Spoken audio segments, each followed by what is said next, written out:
Hello दोस्तों, welcome back to our channel. तो जैसा कि हमने पिछले एपिसोड में देखा था, एसेस्टर जू ने सेकंड बार रीडिंग के साथ साथ मास्टर यंची का सारा अंपायर ही वहां पर डिस्ट्रॉय कर दिया था, जो देखकर मास्टर यंची ने भी वहां पर अपनी आखिरी चाल चलते हुए एक बहुत ही ज्यादा खतरनाक हिडन इमोर्टल फॉर्मेशन को एक्टिवेट कर लिया था। लेकिन वो बेचारा कहाँ जानता था कि यही हिडन इमोर्टल फॉर्मेशन ही उसकी मौत का कारण बनने वाली है, क्योंकि यह हिडन इमोर्टल फॉर्मेशन मास्टर जू यानी एसेस्टर जू के लिए एक हिंट के तौर पर लगा कर गए थे। और जैसे ही एसेस्टर जू ने वहां पर उसे इमोर्टल फॉर्मेशन के अंदर अपनी डिवाइन स्पिरिचुअल पावर को डाला था, तो उसे इमोर्टल फॉर्मेशन का कलर अचानक वहां पर चेंज हो गया था, जो देखकर बेचारे मास्टर यंची को तो वहां पर अपनी आंखों पर यकीन ही नहीं हो रहा था। और यहीं से नेक्स्ट एपिसोड की शुरुआत होती है। तो इस एपिसोड की शुरुआत में भी हमें मास्टर यंची के मेंशन के आउटर एरिया का ही सीन दिखाया जाता है, जहां उसे हिडन इमोर्टल फॉर्मेशन के कलर को चेंज होते हुए देखकर बेचारा मास्टर यंची डर के मारे वहां से पीछे हटने लगता है, एवं उसे इमोर्टल फॉर्मेशन को देखकर बने क्रो भी वहां पर चौंकते हुए कहता है, यकीन नहीं हो रहा कि इस मेंशन के नीचे इतनी बड़ी इमोर्टल फॉर्मेशन छुपी हुई थी। मास्टर जूयान तो वाकई लोगों के घरों के नीचे हिडन इमोर्टल फॉर्मेशन को छुपाने में माहिर है। मैं ये बात भूल कैसे गया था। और अगर हम लोग इस हिडन इमोर्टल फॉर्मेशन को गौर से देखें तो ये बिल्कुल सेम टू सेम वैसे ही दिखाई दे रही है जैसी हमें रेन वर्ल्ड के अंदर देखने को मिली थी। वहीं बंदे क्रो की यह बात सुनकर एसेस्टर जू भी वहां पर हिडन इमोर्टल फॉर्मेशन को बहुत ही गौर से देखने लगे थे, और उसी के साथ वह वहां पर अपने मास्टर जूयान को याद करते हुए कहते हैं, मास्टर,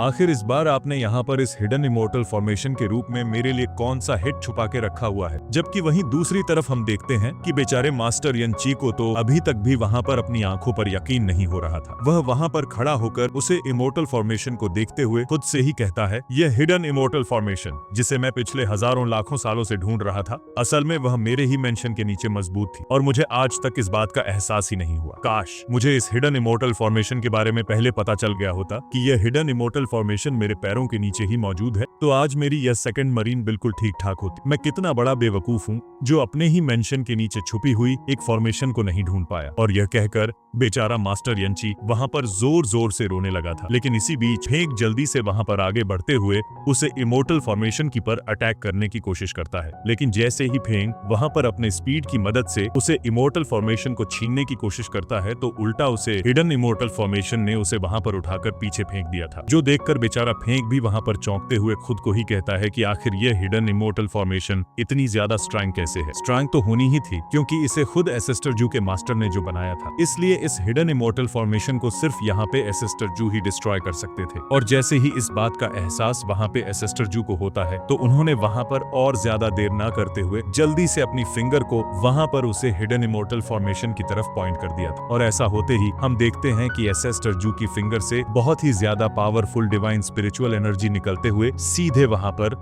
इमोर्टल फॉर्मेशन के अंदर जाने लगे थे, और तभी एसेस्टर जू वहाँ पे गोल्ड टून में कहते हैं डिस्ट्रॉय, और उनके इतना कहते ही वो so called powerful hidden immortal formation वहाँ पे एक ही झटके में डिस्ट्रॉय हो जाती है, जिसके साथ ही हम देखते हैं कि वहाँ पे एक बहुत बड़ा ब्लास्ट भी हो गया था। लेकिन सबसे ज्यादा अजीब बात तो ये थी कि जैसे ही वो हिडन इमोर्टल फॉर्मेशन वहाँ पे डिस्ट्रॉय होती है, तो उसकी सारी एनर्जी इकट्ठा होते हुए सीधा वहाँ पे नीचे जमीन में भी वहाँ पर एक बहुत बड़ा ब्लास्ट हो गया था, और वहाँ की सारी जगह वहाँ पर दो हिस्सों में बंट गई थी। और जब एसेस्टर जू की नजर वहाँ पर जगह के ऊपर पड़ती है, तो एसेस्टर जू समझ जाते हैं कि जरूर यहाँ पर नीचे कोई रास्ता मौजूद होगा, इसलिए वह वहाँ पर बने क्रो की मदद से उड़ते हुए सीधे वहाँ से नीचे ही जाने लगे थे। और एसेस्टर जू के पीछे पीछे उनके सभी डिसेबल्स भी एक एक करके वहाँ पर नीचे जाने लगे थे। खैर, उसके बस ही चेंज उतारने में जमीन के नीचे एक डिवाइन वेन का सीन दिखाया जाता है, जहाँ पर एक प्लेटफॉर्म के ऊपर कुछ मोटर मास्टर्स बैठे हुए थे, और उन्हें देखकर ऐसा लग रहा था कि जैसे वो सभी लोग वहाँ पे बैठे हुए किसी चीज की रक्षा कर रहे हैं। लेकिन उसी के साथ साथ उन सब भी इमोर्टल मास्टर्स के ऊपर एक स्टोन की परत जम चुकी थी, जिसके चलते उन सभी को देखते हुए ऐसा लग रहा था कि वो कोई रियल इमोर्टल मास्टर्स नहीं है, बल्कि बस वहाँ पे स्टैच्यूज रखे हुए हैं। इसी बीच एसेस्टर जू भी जंप करते हुए सीधा वहाँ पे नीचे आ जाते हैं, और जैसे ही एसेस्टर जू के कदम वहाँ पे उस डिवाइन वेन के अंदर पड़ते हैं, तो अचानक ही उन सभी इमोर्टल मास्टर्स के ऊपर जमी हुई वो स्टोन की परत भी धीरे धीरे वहाँ पे हटने लगी, और देखते ही देखते उन सभी इमोर्टल इमोर्टल मास्टर्स ने दोबारा वहाँ पे आजाद होते हुए अपनी आंखें भी खोल ली थी। और जैसे ही उन सभी की नजर वहाँ पर एसेस्टर जू के ऊपर पड़ती है तो वो सभी एसेस्टर जू को देखकर खुश होते हुए कहते हैं, तो फाइनली तुम यहाँ पे आ ही गए, लेकिन क्या तुम हमें बता सकते हो कि हमें यहाँ पे बैठे हुए कितने साल गुजर चुके हैं? जिसमें एसेस्टर जू भी वहाँ पे आगे बढ़ते हुए कोल्ड टोन में उन्हें बताते हैं कि आप सभी को यहाँ पे इस तरह से बैठे हुए 1 लाख साल से भी ज्यादा का समय गुजर चुका है। एसेस्टर जू की ये बात सुनकर वो इमोर्टल मास्टर वहाँ पे एक लंबी सांस छोड़ते हुए खुद से ही कहता है, यकीन नहीं हो रहा, आज पूरे 1 लाख सालों बाद हम लोग दोबारा यहाँ पे अपनी आंखें खोल रहे हैं। ये वाकई हमारे लिए काफी लंबा अरसा था। जिसमें एसेस्टर जू कोल्ड टोन में दोबारा वहाँ पे उन्हें इमोर्टल मास्टर से कहते हैं, तो मेरे मास्टर ने आप सभी लोगों को यहाँ पे मेरा इंतजार करने के लिए बोला था। एसेस्टर जू की ये बात सुनकर उन सभी इमोर्टल मास्टर्स को वहाँ पे एक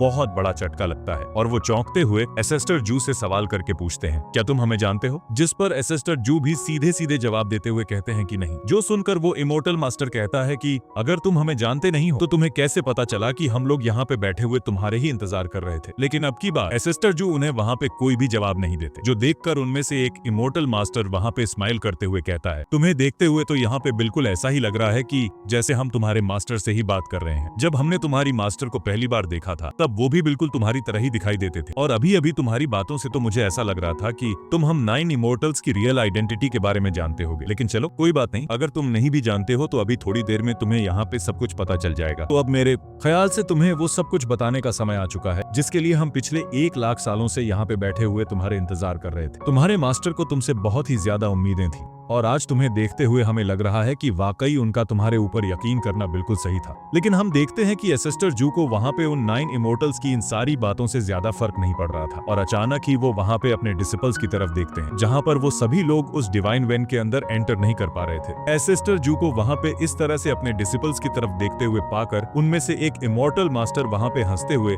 एसेस्टर जू कहता है, वो लोग यहाँ पे इस डिवाइन वैन के अंदर नहीं आ सकते क्योंकि बर्थडे जूज ने इस डिवाइन मैन के चारों तरफ एक प्रोटेक्टिव बैरियर बनाया था जिसके होते हुए सिर्फ एक ही पर्सन अंदर आ सकता था और वो तुम, क्योंकि बर्थडे जूसियान तुम्हें अपना सबसे ज्यादा खास डिसेबल समझते थे, बल्कि वो तुम्हें एक डिसेबल से बढ़कर एक वो समझते थे। इसलिए तो उन्होंने तुम्हारे लिए इतना कुछ किया है। तो अब बारी है तुम्हें वो दिखाने की जिसके लिए हम सभी लोग यहाँ पे मौजूद हैं। और ये कहकर वो 9 के 9 इम्पोर्टल मास्टर्स वहाँ पे आपने अपने पावर को कंबाइन करते हुए वहाँ पे रखे हुए एक बड़ी सी स्टोन के अंदर डालने लगे थे। असल में ये 9 की 9 इमोर्टल मास्टर्स यहाँ पे इसी स्टोन की ही रक्षा कर रहे थे और जैसे जैसे वो 9 इमोर्टल मास्टर्स की एनर्जी वहाँ पे उस स्टोन के अंदर जा रही थी वैसे वैसे ही हम देखते हैं कि धीरे धीरे वो स्टोन भी ऊपर हवा में उठने लगती है। और ये सब होते हुए ऐसा जो भी वहाँ पे बहुत ही गौर से देख रहे थे, जहाँ उन सभी इमोर्टल मास्टर्स की एनर्जी की वजह से धीरे धीरे उस स्प्लिट के ऊपर जमी हुई स्टोन परत हटने लगी थी। और जैसे ही वो स्टोन परत वहाँ पे पूरी तरह से हटती है तो उसके अंदर एक स्पेस एंड टाइम वाली गॉडेस मौजूद थी जो कि किसी के भी टाइम को कंट्रोल करते हुए उसके पास फ्यूचर को चेंज कर सकती थी। और जो भी वहाँ पे उसे टाइम आपको डिस्को देखते ही पहचान गए थे, जिसे देखकर जो को वहाँ पे एक झटका भी लगता है क्योंकि टाइम कोड्स बहुत ही ज्यादा रेयर होते हैं और उन्हें यहाँ पे इस तरह से टाइप करके भी नहीं रखा जा सकता था। जबकि वो इमोर्टल मास्टर्स वहाँ पे एसेस्टर जू को उस टाइम ट्रेसर के बारे में बताते हैं और इसी के साथ हमारा ये एपिसोड यहीं पर खत्म होता है।